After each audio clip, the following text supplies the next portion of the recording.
ॐ स्थापकाय च धर्मस्य सर्वधर्मस्वरूपिणे अवतार वरिष्ठाय रामकृष्णाय ते नमः। जय ठाकुर, जय माँ। ओम शिव शिव शिव।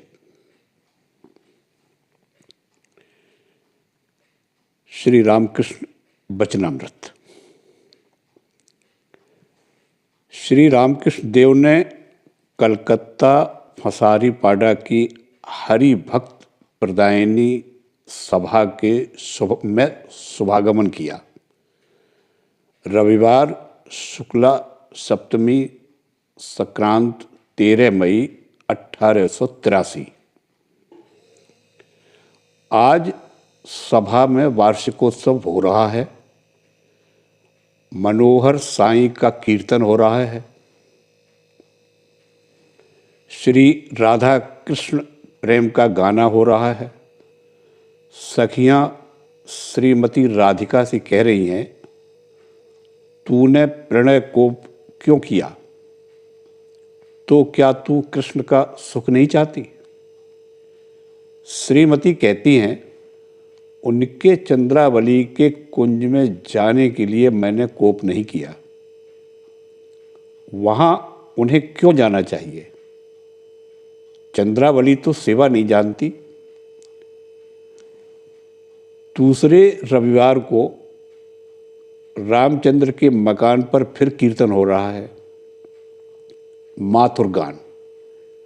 श्री रामकृष्ण देव आए हैं। वैशाख शुक्ला चतुर्दशी। माथुर गान हो रहा है। श्रीमती राधिका श्री कृष्ण के विरह में बहुत कुछ कह रही हैं। जब मैं बालिका थी उसी समय से श्याम को देखना चाहती थी। सखी दिन गिनते गिनते नाखून घिस गए। देखो, उन्होंने जो माला दी थी वह सूख गई है, फिर भी मैंने उसे नहीं फेंका। कृष्णचंद्र का उदय कहाँ हुआ? वह चंद्र प्रणय कोप रूपी राहु के भय से कहीं चला तो नहीं गया? हाय, उस कृष्ण मेघ का कब दर्शन होगा? क्या फिर दर्शन होगा? प्रिय, प्राण खोलकर तुम्हें कभी भी न देख सकी। एक तो कुल 2 ही आंखें, उसमें फिर पलक, उसमें फिर आंसुओं की धारा। उनके सिर पर मोर का पंख मानो स्थिर बिजली है। मोरगण उस मेघ को देख पंख खोलकर नृत्य करते रहते हैं। सखी, यह प्राण तो नहीं रहेगा। मेरी देह तमाल वृक्ष की शाखा पर रख देना और मेरे शरीर पर कृष्ण नाम लिख देना। श्री रामकृष्ण देव कह रहे हैं, वे और उनका नाम अभिन्न है। इसीलिए श्रीमती राधिका इस प्रकार कह रही हैं, जो राम वही नाम है। श्री रामकृष्ण देव भावमग्न होकर वह माथुर गीत का गाना सुन रहे हैं। गोस्वामी कीर्तनिया इन गानों को गा रहे हैं। अगले रविवार को फिर दक्षिणेश्वर मंदिर में वही गाना होगा। इसके बाद के शनिवार को फिर अधर के मकान पर वही कीर्तन होगा। श्री रामकृष्ण देव दक्षिणेश्वर मंदिर के अपने कमरे में खड़े भक्तों के साथ बातचीत कर रहे हैं। रविवार कृष्ण पंचमी 27 मई 1883। दिन के 9 बजे का समय होगा। भक्तगण धीरे धीरे आकर उपस्थित हो रहे हैं। श्री रामकृष्ण देव मास्टर आदि भक्तों के प्रति बोले, विद्वेष भाव अच्छा नहीं। शाक्त, वैष्णव, वेदांती ये सब झगड़ा करते हैं। यह ठीक नहीं। पद्मलोचन वर्धमान के सभा पंडित था। सभा में विचार हो रहा था, शिव बड़े हैं या ब्रह्मा। पद्मलोचन ने अच्छा कहा था, मैं नहीं जानता, मुझसे न शिव का परिचय है और न ब्रह्मा का। सभी लोग हंसने लगे। व्याकुलता रहने पर सभी पथों से उन्हें प्राप्त किया जा सकता है, परंतु निष्ठा रहनी चाहिए। निष्ठा भक्ति का दूसरा नाम है अव्यभिचारिणी भक्ति। जिस प्रकार एक शाखा वाला वृक्ष सीधा ऊपर की ओर जाता है, व्यभिचारिणी भक्ति जैसे 5 शाखा वाला वृक्ष। गोपियों की ऐसी निष्ठा थी कि वृंदावन के पीतांबर और मोहन चूड़ा वाला गोपाल कृष्ण के अतिरिक्त और किसी से प्रेम न करेंगी। मथुरा में जब राजवेश था तो सिर पर पगड़ी वाले कृष्ण को देख उन्होंने घूंघट की आड़ में मुंह छिपा लिया था और कहा, यह कौन है? क्या इनके साथ बात करके हम द्विचारिणी बनेंगी? स्त्री जो स्वामी की सेवा करती है वह भी निष्ठा भक्ति है। देवर जेठ को खिलाती है, पैर धोने को जल देती है, परंतु स्वामी के साथ दूसरा ही संबंध रहता है। इसी प्रकार अपने धर्म में भी निष्ठा हो सकती है। इसलिए दूसरे के धर्म से घृणा नहीं करना, बल्कि उनके साथ मीठा व्यवहार करना। श्री रामकृष्ण देव गंगा स्नान करके काली घर में गए हैं। साथ में मास्टर हैं। श्री रामकृष्ण देव पूजा के आसन पर बैठे हैं। माँ के चरण कमलों पर फूल रख रहे हैं। बीच बीच में अपने सिर पर भी रख रहे हैं और ध्यान कर रहे हैं। बहुत समय के बाद श्री रामकृष्ण देव आसन से उठे, भाव में विभोर होकर नृत्य कर रहे हैं और मुंह से माँ का नाम ले रहे हैं। कह रहे हैं, माँ विपद नाशिनी, देह धारण करने से ही दुख विपदाएं होती हैं। संभव है इसीलिए जीव को इस विपद नाशिनी महामंत्र का उच्चारण कर कातर होकर पुकारना सिखा रहे हैं।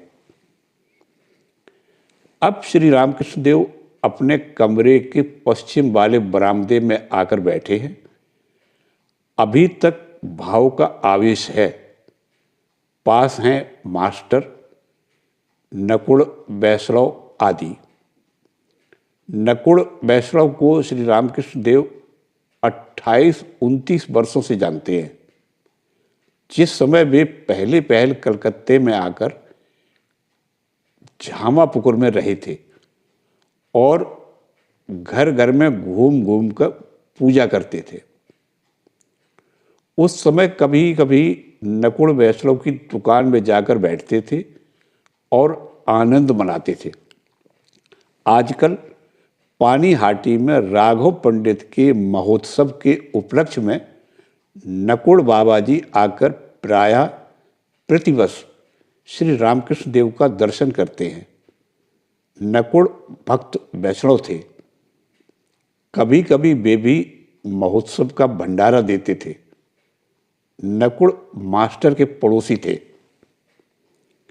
श्री रामकृष्ण देव जिस समय झामापुकुर में थे उस समय गोविंद चटर्जी के मकान में रहते थे। नकुड़ ने मास्टर को वह पुराना मकान दिखाया था। श्री रामकृष्ण देव भाव के आवेश में गाना गा रहे हैं, जिसका भावार्थ यह है, महाकाल की मनोमोहिनी सदानंदमयी काली, माँ तुम अपने आनंद में आप ही नाचती हो और आप ही हथेली बजाती हो। हे आदिभूते सनातनी, शून्य रूपे शशि भालिके, जिस समय ब्रह्मांड न था उस समय तुझे मुंडमाला कहाँ मिली। एकमात्र तुम यंत्री हो, हम सब तुम्हारे निर्देश पर चलते हैं। माँ, तुम जैसा कराती हो हम वैसा ही करते हैं, जैसा कहलाती हो वैसा ही कहते हैं। हे निर्गुणे। माँ, कमलाकांत गाली देकर कहता है कि तुझ सर्वनाशिनी ने खड्ग धारण करके धर्म और अधर्म दोनों को नष्ट कर दिया है। दूसरा गाना है, हे तारा तुम ही मेरी माँ हो, तुम त्रिगुण धरा परात्परा हो। मैं जानता हूँ माँ कि तुम दीनों पर दया करने वाली और विपत्ति में दुख को हरने वाली हो। तुम संध्या, तुम गायत्री, तुम जगधात्री हो।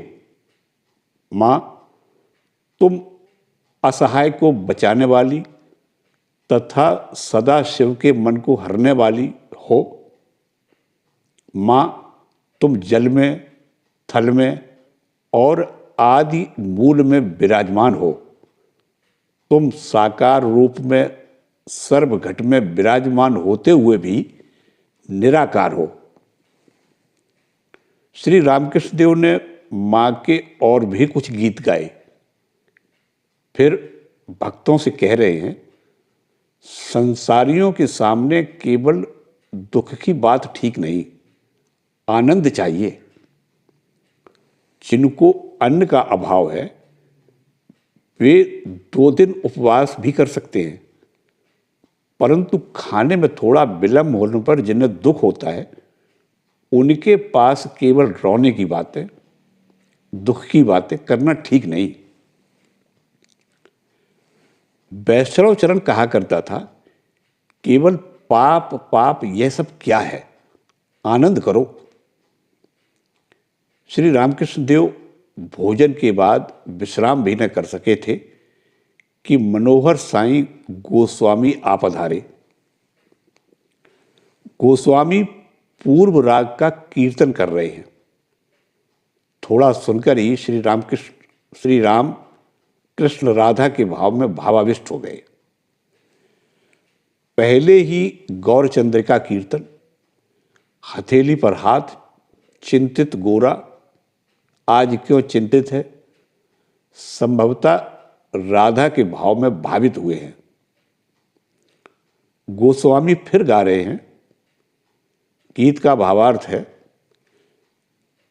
घड़ी में सवार पल पल में घर से बाहर आती और फिर भीतर जाती है, कहीं पर भी मन नहीं लग रहा है, जोर जोर से श्वास चल रही है, बार बार बगीचे की ओर ताकती है। राधे, ऐसा क्यों हुआ?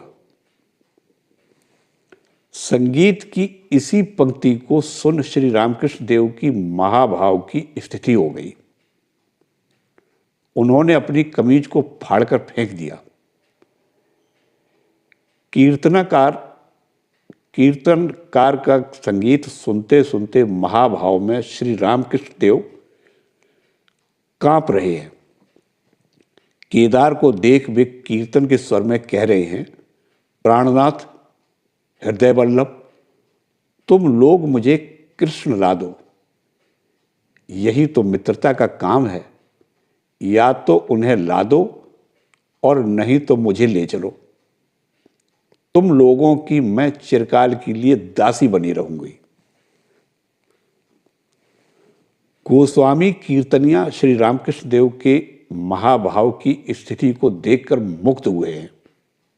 वे हाथ जोड़कर कह रहे हैं, मेरी विषय बुद्धि मिटा दीजिए। श्री रामकृष्ण देव हंसते हुए बोले, तुम उस साधु के समान हो जिसने पहले रहने की जगह ठीक कर फिर शहर देखना शुरू किया। तुम इतने बड़े रसिक हो, तुम्हारे भीतर से इतना मीठा रस निकल रहा है,